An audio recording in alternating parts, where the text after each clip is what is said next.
Thank you, Taylor. She do a great job even without a microphone. Yeah.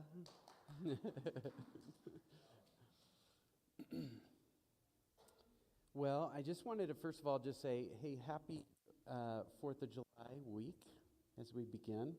I'm saying that to all of you because I know that even if you are here today, you're not on vacation as everybody else is on vacation. How many of you noticed that? Yesterday, we just went to Golden, and I was at the corner of the intersection of Highway 93 and Coal Creek Canyon, and the traffic was backed up clear back to like almost McIntyre on that road. And so I'm glad I'm here. Anybody else? Aren't you glad you don't have to make that trip home at the end of the week after 4th of July? Can you imagine what traffic will look like for those people coming back next weekend? Crazy, right? But I'm glad you're here. I just wanted to start with this. In a week that's been filled with all kinds of political banter and mumbling and all kinds of good stuff, I'm just going to say, like, if you have followed politics, or if you had followed the news over the years, my guess is you have a hard time keeping up. It is crazy how much news is out there, the tensions that are constantly rising. And you know what's crazy about this is we generally get the news based off of the tensions that hold our greatest interests as a country. I don't know if you guys know this, but there's a lot more going on in the world than what we know.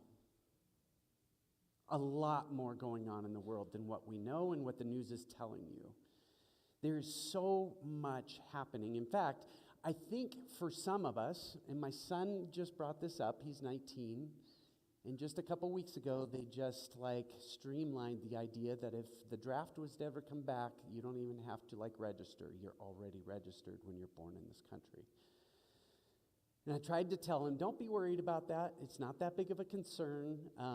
Everybody was required to register for the draft anyways, as I did, right? But it does create some alarming things in our life.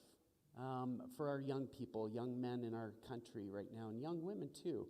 It's that are we on the brink of something catastrophic in our world? Are we on the brink of World War III? We hear this all the time. And you know what I say?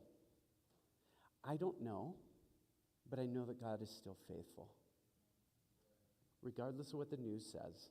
Because if you read the articles, what you find is there is tension in Ukraine. I don't know if you know that. Anybody realize that there's tension in Ukraine and Russia? That's still going on. There's tension in the Middle East. There's tension in the Asia-Pacific theater as well. But those are just kind of the big ones. There's wars actually happening in Myanmar, Sudan, Yemen, Ethiopia, Sahel, Haiti, and many more. They are all over the world. If you knew the news that was happening in the world, you would say we already are in World War III. So when I was in the Air Force, there were these constant threats. So I was a military